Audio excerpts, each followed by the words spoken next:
Bonjour Mathieu Mélassène. Bonjour.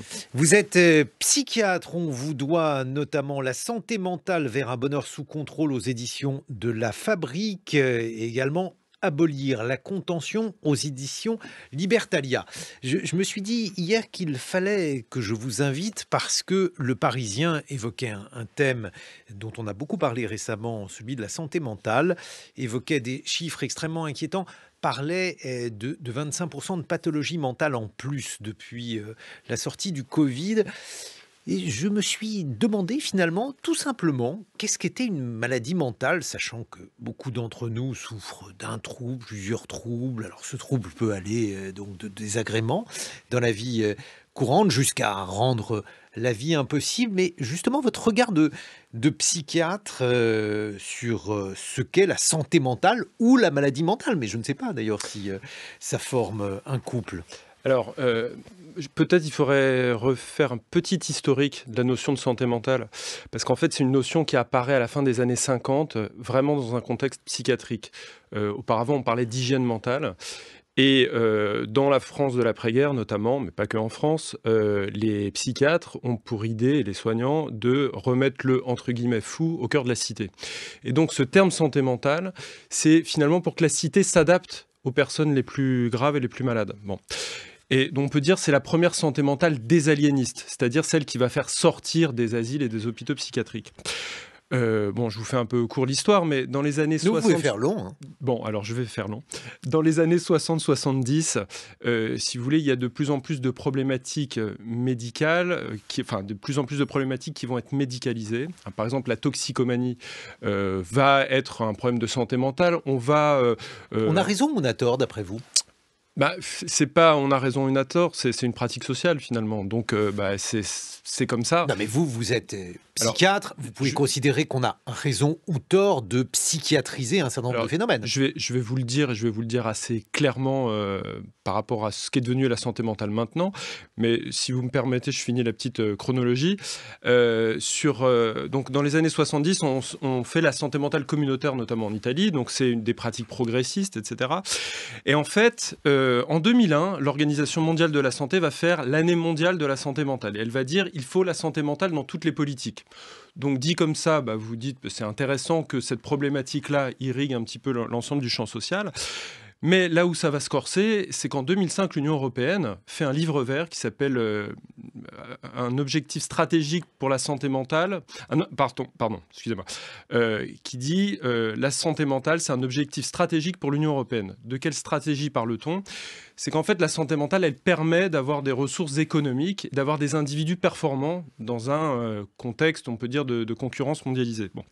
Et en fait, ce tournant économique de la santé mentale, finalement, il va occulter de plus en plus la première santé mentale désaliéniste qui s'occupe des malades mentaux, comme vous venez de le dire tout à l'heure.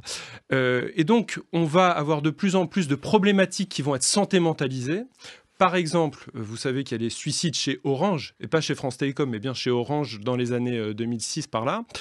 Et on va dire, finalement, voilà, il y a de la détresse psychologique, il y a des risques psychosociaux, c'est des problèmes de santé mentale. Et finalement, le problème n'est pas tellement la concurrence et le management délétère dans le travail, c'est comment l'individu va s'adapter à la concurrence. Et donc la santé mentale devient, si vous voulez, un opérateur d'adaptation des individus. Et en fait, on en arrive à aujourd'hui où maintenant on nous parle de plus en plus de santé mentale positive. Et la santé mentale positive, on va vous dire que c'est ce qui permet d'avoir une vie réussie. Alors là, vous commencez à flipper quand vous êtes psychiatre et quand vous êtes citoyen, parce que quand on vous dit ce que c'est qu'une vie réussie, en creux, on vous dit ce que c'est qu'une vie ratée. Mais alors, justement, parce que sur la toxicomanie, l'addiction est devenue un problème de santé mentale. Vous qui êtes psychiatre, est-ce qu'on a raison de psychiatriser ces phénomènes? Donc c'est très large l'addiction, ça va donc effectivement de la prise de drogue jusqu'aux écrans. Oui, mais alors, encore une fois, la santé mentale, si vous voulez, elle individualise des choses qui permettent de ne pas mettre en question le cadre. Pourquoi la société produit des addictions ? Pourquoi la société est addictogène ? Finalement, c'est ce cadre-là qui ne va pas être mis en question. Donc, on va tout pathologiser sur l'individu. Donc, il y a des personnes qui soient addictes, il y en a toujours eu, il y en aura toujours. Mais il y a une extension... Il y en a peut-être plus Alors, aujourd'hui qu'hier. il y en a plus dans le sens où la société a mis dans le cadre de ce que c'est qu'un problème de santé mentale l'addiction. Par exemple, on pourrait se dire qu'être sur un écran tout le temps, c'est pas une addiction, c'est une pratique sociale. Mais si vous voulez, on a vraiment, il faut bien comprendre, la santé mentale, c'est un opérateur d'extension et d'individualisation des problématiques. Qu'il y ait des gens qui soient addicts, qui souffrent de leur addiction, c'est évident. Mais quand vous voyez à quel point des problématiques sociales, par exemple la souffrance au travail, on l'a médicalisée, eh bien, ça a permis de ne pas remettre en question les problèmes de management, par exemple. Alors justement, je vais vous faire entendre Oui. un homme, Arnaud. Il est ingénieur dans l'industrie et il a du mal avec son travail. Alors moi, je me suis pas rendu compte de la dépression, non, parce que pour moi, c'était pas concevable.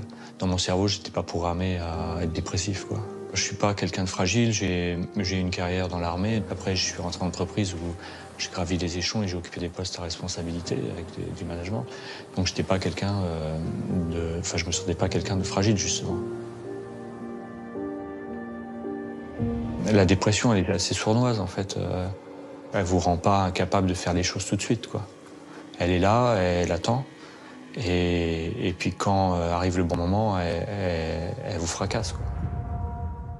Alors ça c'est typique de ces témoignages qu'on entend, Mathieu Bellassène, sur la dépression, sur le tabou qu'il faudrait lever. D'ailleurs, est-ce que vous trouvez qu'il y a un tabou sur la santé mentale? Est-ce que vous trouvez qu'on n'en parle pas assez? Moi, j'ai l'impression qu'on en parle beaucoup, heureusement d'ailleurs, mais Si vous voulez, ça dépend sur quoi. Parce que le tabou, par exemple, pour les personnes les plus malades, les personnes diagnostiquées, schizophrènes, etc., c'est pas celles-là qui vont faire la une des plateaux télé.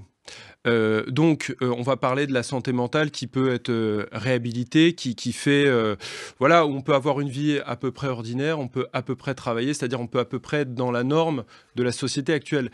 Mais les gens qui n'arrivent pas à se mettre complètement dans la norme, ils subissent en fait une surstigmatisation de fait de cette déstigmatisation de façade.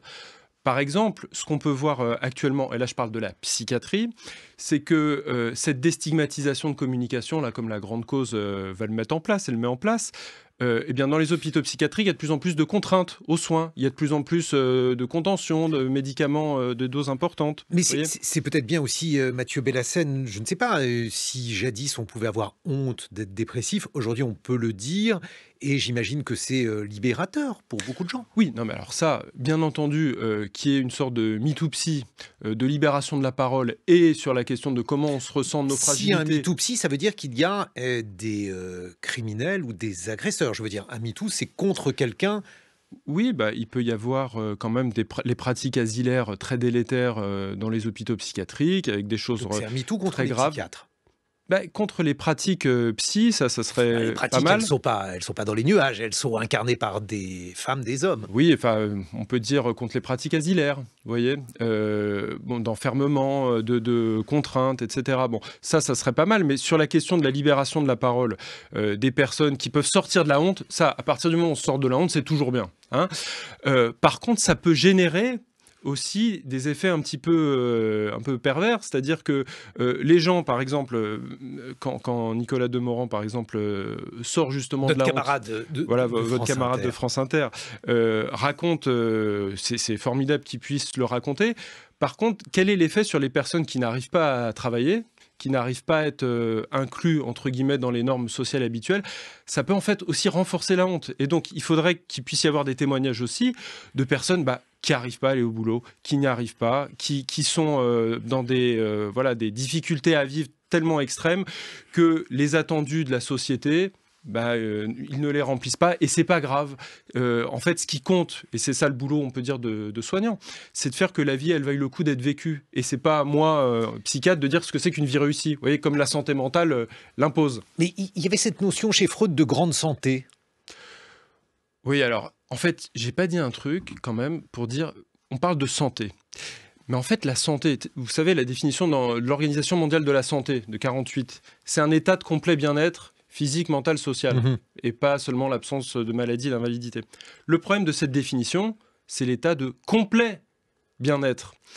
Auparavant, la définition de la santé, c'était une définition en creux. C'est l'absence de maladie. C'est en fait la santé, on s'aperçoit ce que c'est quand on la perd. Vous voyez ?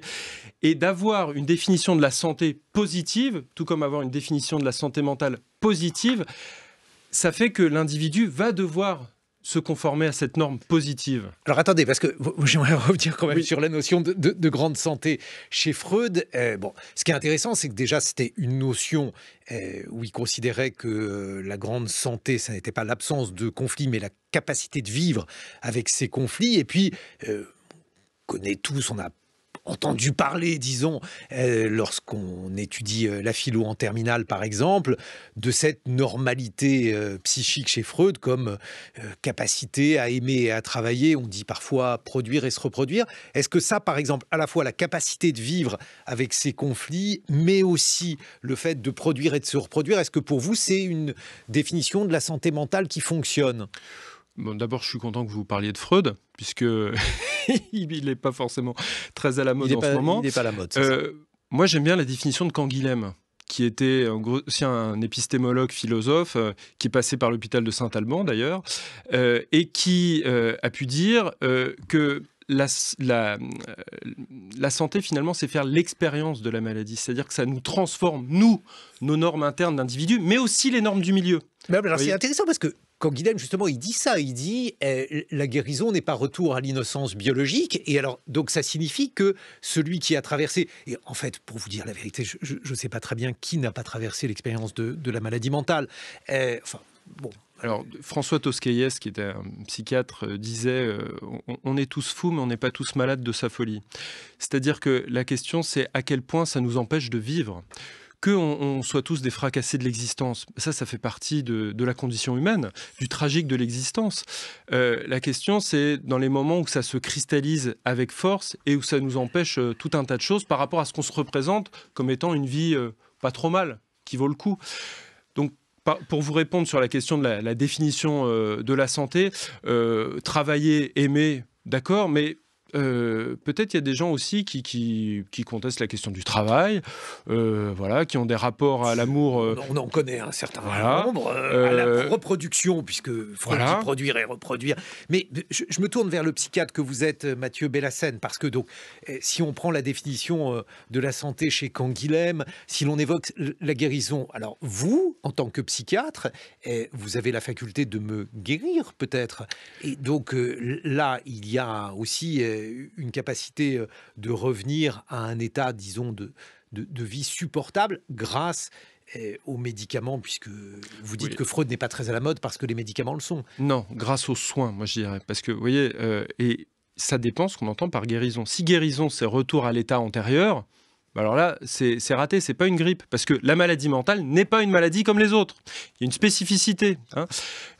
Et donc, le retour à l'état antérieur, non, c'est vraiment l'expérience de la maladie. Et donc, le travail des soins, c'est construire ensemble, avec la personne et son milieu, sa famille, ses proches, une vie supportable pour lui et pour les autres. Voyez. Et alors ça, par exemple, est-ce que la psychiatrie aujourd'hui est plus en mesure de le faire aujourd'hui qu'hier? Alors ça dépend, parce que moi, une de mes thèses, c'est qu'on appelle psychiatrie en ce moment quelque chose qui n'en est plus, qui est plutôt de la cérébrologie. C'est-à-dire que dans psychiatrie, c'est le iatros de la psyché, c'est l'activité de soins de la psyché. C'est-à-dire que pour se guérir, il faut être actif à sa mesure. Or, en ce moment, la psychiatrie se réoriente vers le traitement des cerveaux dysfonctionnels.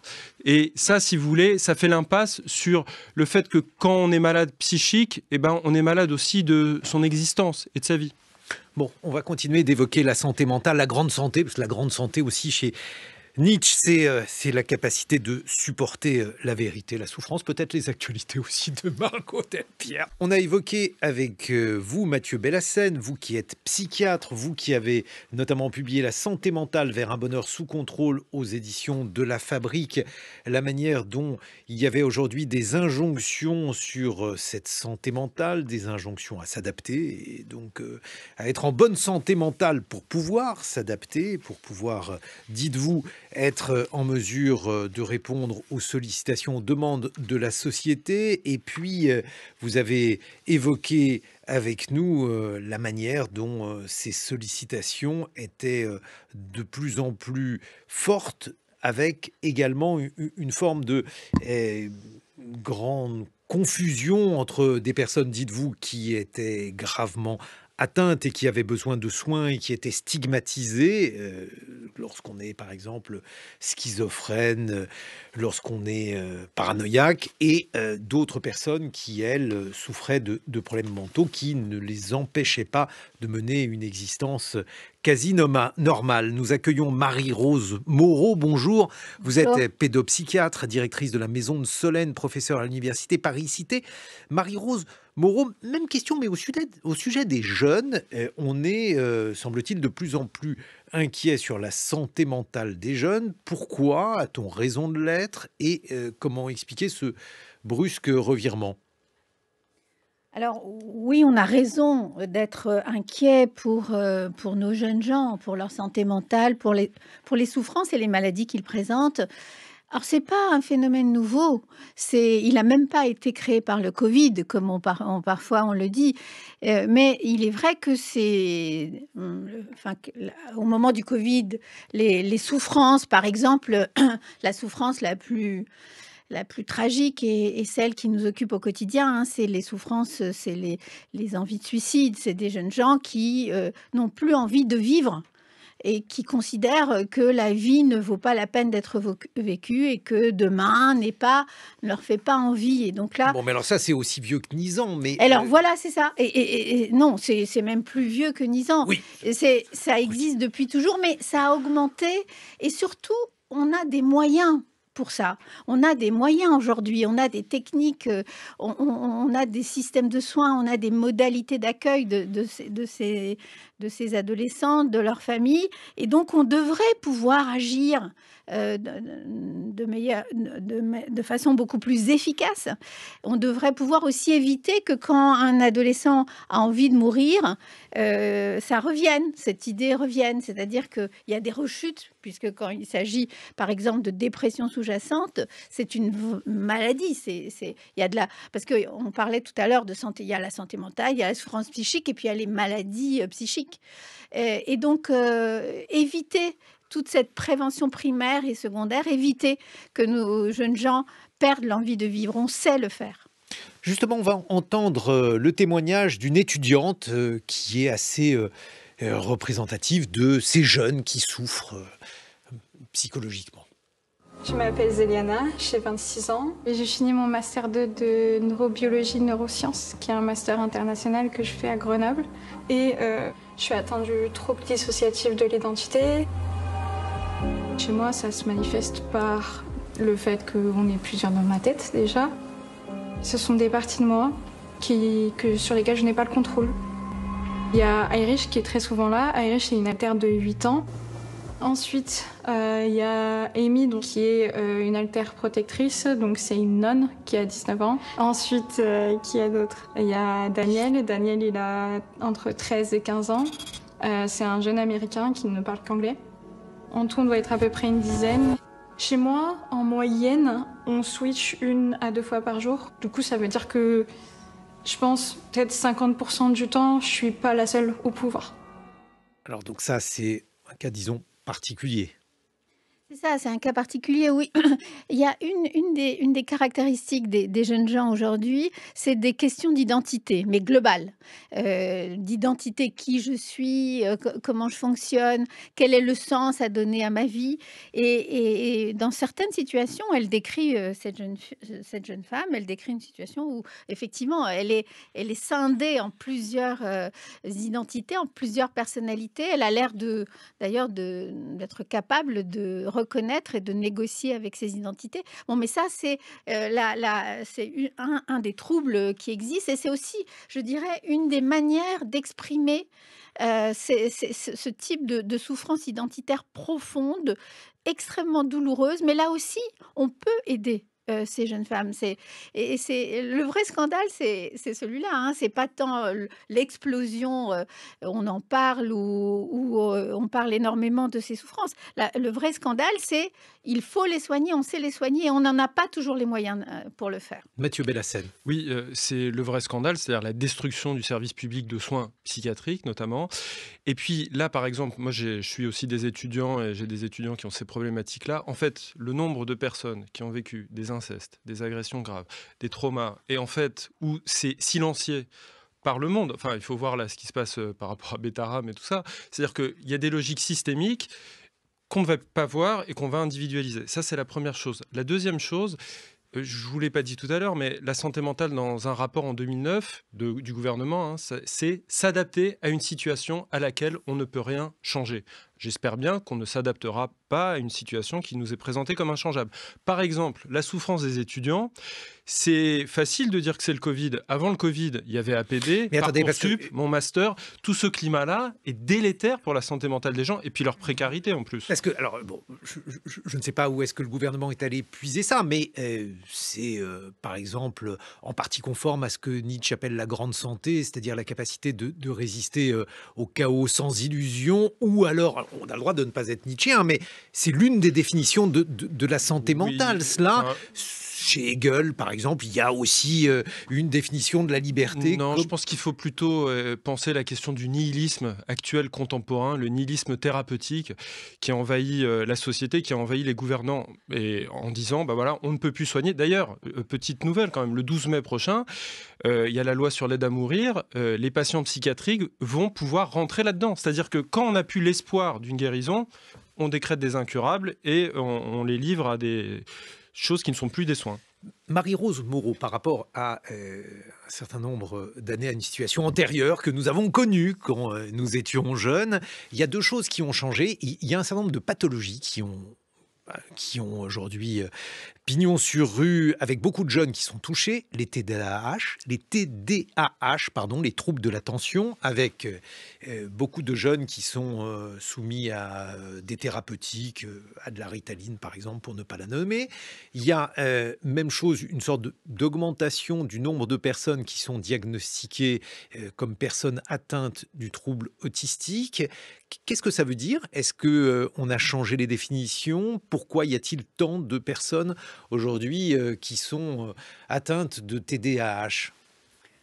Alors, oui, on a changé les définitions et on est extrêmement influencé par la culture médicale, la culture psychiatrique américaine, qui régulièrement change les catégories, les ouvre. Et effectivement, Mathieu en parlera d'ailleurs peut-être mieux que moi, cette question du TDAH a pris, qui est maintenant extrêmement critiquée d'ailleurs aux États-Unis aussi, a pris à mon sens, et quand je vois les enfants et les adolescents, a pris trop d'importance. Mais justement, la santé mentale, c'est pas simplement un symptôme, et la santé mentale, c'est pas non plus, à mon sens, vous posiez la question, résister. C'est aussi créer, puisque là on parle d'enfants en développement, et avoir envie d'avoir sa place dans la société.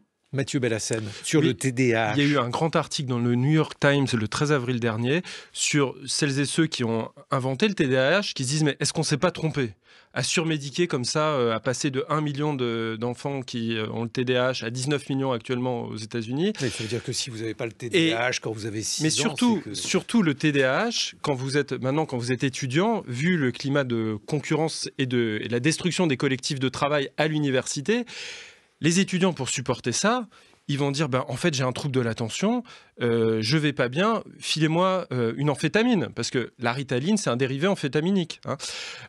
Et en fait, si vous voulez, c'est la dernière compensation que l'individu va se trouver pour faire face à une société qui est quand même violente.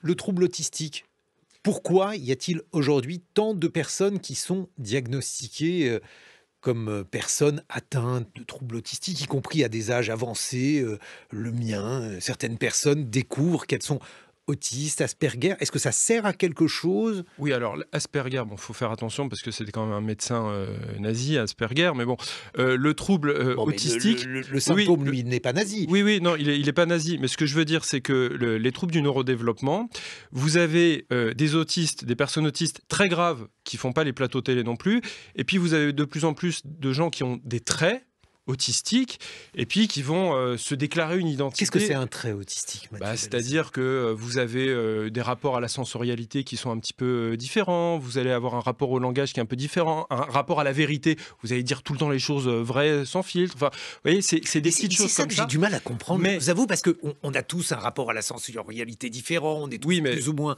francs dans nos manières de parler. Si vous voulez, ce qu'il faut bien comprendre là, sur l'inflation des troubles autistiques, vous avez à la fois des diminutions de seuils diagnostiques. C'est comme le cholestérol. Plus vous baissez les seuils de cholestérol, et plus vous avez de personnes sous traitement anticholestérolémique. Bon, ça c'est la première chose. La deuxième chose, c'est que vous avez aussi des problèmes environnementaux qui créent des troubles autistiques. Par exemple, il y a eu les scandales des enfants d'Épakine, qui a été soulevé par une association de famille, où en fait vous avez énormément de personnes qui vont être médiquées, qui tombent enceintes, et puis qui après vont avoir des enfants qui ont des troubles autistiques. Pareil pour les pesticides, qui vont générer tout un tas de problèmes de santé, et notamment des troubles de santé psychique. Bon. Mais vous avez aussi une façon que les gens vont avoir de se raconter leur vie, le monde dans lequel ils sont, à partir d'eux-mêmes et à partir de diagnostics. On écoute Éric Antoine qui, lui, évoque l'un des troubles dont il souffre. Écoutez. Moi, j'ai vécu des traumas importants. La plus grande souffrance, c'est l'amnésie traumatique. Je pense dans tout ce que j'ai vécu dans ma vie. Je ne vous dirai pas de quoi ça vient, de quel trauma, parce que je n'ai pas envie de partager ça. Mais c'est la sensation qu'une partie de ta vie a disparu sous la violence. Et l'amnésie traumatique, ça m'a donné cette sensation. Quand j'ai commencé à lever le voile, j'ai l'impression que ma vie ne m'appartenait pas. C'est-à-dire que tout ce que j'avais vécu n'était que le résultat de mes traumas. La voix d'Éric Antoine, le magicien. Éric Antoine, mais alors justement, qu'est-ce que vous en pensez, Marie-Rose Moreau? Je vous ai notamment, je voulais vous faire entendre Éric Antoine parce que il y a la question des troubles alimentaires qui sont, alors là aussi, semble-t-il, de plus en plus nombreux chez les jeunes, et c'est particulièrement de cela dont on s'occupe à la maison de Solène. Entre autres, oui, on s'occupe beaucoup de ça. On s'occupe de toutes les pathologies, toutes les souffrances qui apparaissent à l'adolescence, et effectivement, les troubles du comportement alimentaire sont une des grandes modalités de souffrance, qui sont donc une souffrance psychique, mais c'est une anorexie mentale, par exemple, pour l'anorexie restrictive, mais elle a des conséquences sur le corps, et donc il faut une prise en charge globale de cette anorexie mentale.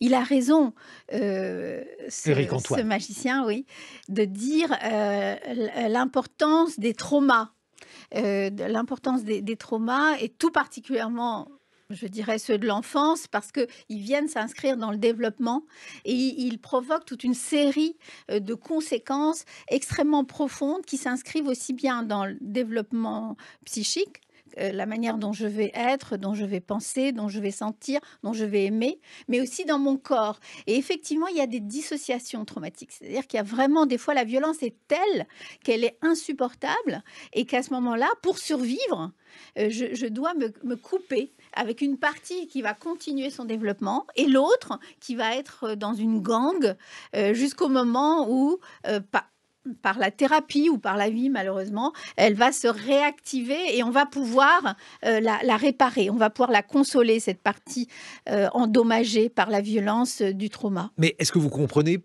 pourquoi il y a une multiplication, sauf si j'ai tort d'évoquer cette multiplication, des troubles alimentaires chez les jeunes?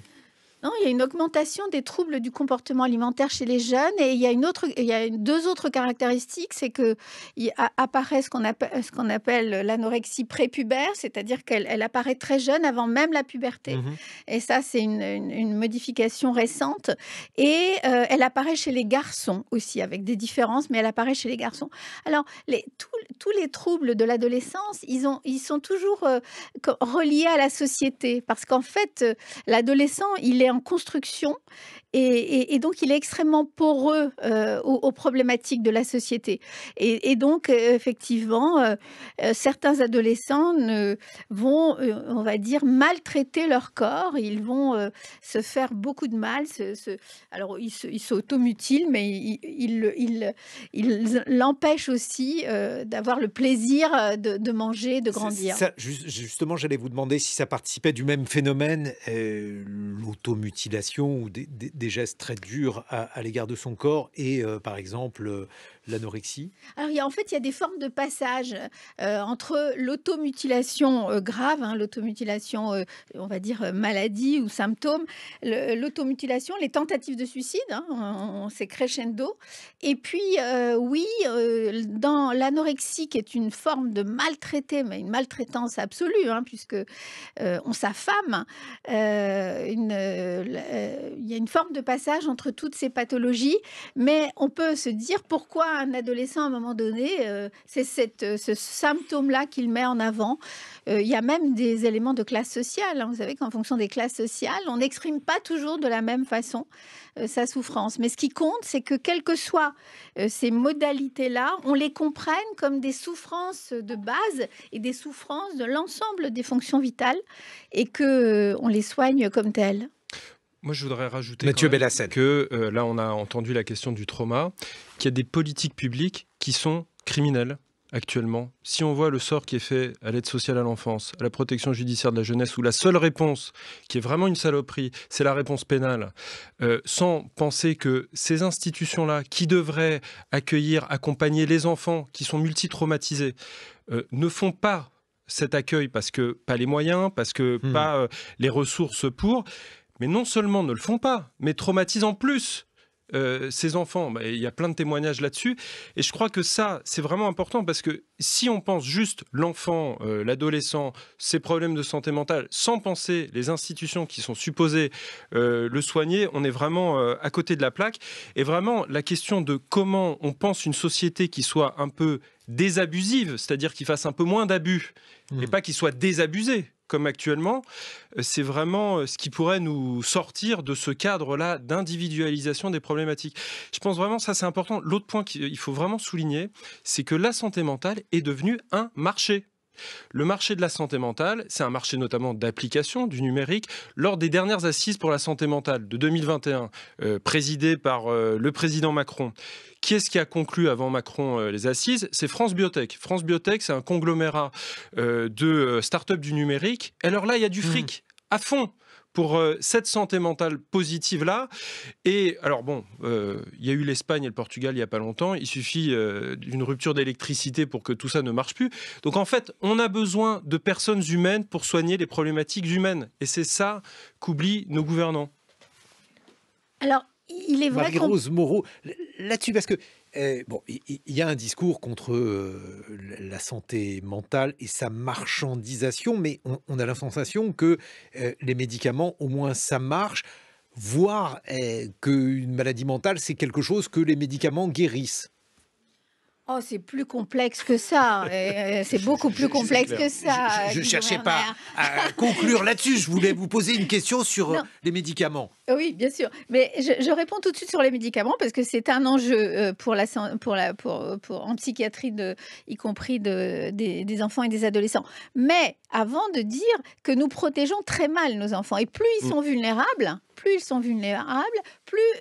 ils auraient besoin d'être protégés, moins ils le sont. Oui, mais ça, c'est très important parce qu'une société, elle s'évalue aussi, si j'ose dire, à l'aune de la manière dont elle traite ses enfants. En ce qui concerne la place des médicaments dans les différents traitements, alors, Là, on est tous d'accord, y compris aux États-Unis. Hein, la première indication chez les enfants et les adolescents, lorsqu'on trouve une souffrance quelle qu'elle soit, c'est d'abord la psychothérapie. Psychothérapie de toutes sortes. On sait faire maintenant des thérapies individuelles, plein de techniques différentes, familiales, multifamiliales, transculturelles, etc. Psychodrame, on sait faire. Donc, il y a les psychothérapies. En deuxième intention, dans certains cas, oui, on peut utiliser des médicaments. Donc, on a fait, moi, je trouve, un certain nombre de progrès ces derniers temps. Il faut les utiliser à bon escient chez les enfants et les adolescents parce qu'évidemment, ils ont des effets, y compris sur le développement cérébral. Donc, attention, on le fait avec parcimonie. Mais on sait, là aussi, poser des indications, suivre des traitements. Et on a des vraies avancées quand même. Mais il y a quand même aussi notre modèle de santé. Plus la consultation est courte, plus l'ordonnance est longue. C'est-à-dire que moins vous avez le temps d'écouter les gens, moins vous avez le temps de partager avec eux c'est quoi leur vie, avec leur famille, etc., plus vous allez avoir recours au traitement médicamenteux. Et moi, ce que je dis souvent aux patients, si vous voulez, c'est que le médicament, moi j'en prescris, mieux je me porte, mais quand il y en a besoin, il y en a besoin. Et le minimum nécessaire et le moins de temps possible. Et en fait, par rapport au discours qu'on entend tout le temps, la maladie mentale, c'est une maladie chronique, le traitement à vie, ça dépend. En fait, la psychiatrie, c'est le règne du ça dépend. Il y a des fois, les gens devront prendre des traitements à vie, des fois non. Et en fait, la question, c'est comment on va reconstruire des normes de vie vivables ensemble. Et en fait, normalement, les politiques publiques devraient soutenir ça. Là, elles ne soutiennent pas ça. Elles soutiennent juste des constructions d'institutions qui font du diagnostic et de l'évaluation, mais qui font plus de soins. En fait, les gens ne sont plus soignés comme il faut, le temps qu'il faut. C'est vrai. Marie-Rose Moreau, un mot de conclusion. En conclusion, le soin en psychiatrie, c'est de la relation des personnes humaines et des institutions bienveillantes, protectrices et qui effectivement acceptent la complexité du soin. Mais on sait faire, j'insiste beaucoup, on sait faire. On a la possibilité d'évaluer nos techniques, d'évaluer nos indications, effectivement, de combien de temps, comment, etc. Mais il nous faut de la relation et des professionnels formés. Un mot de conclusion, Mathieu Bellassène.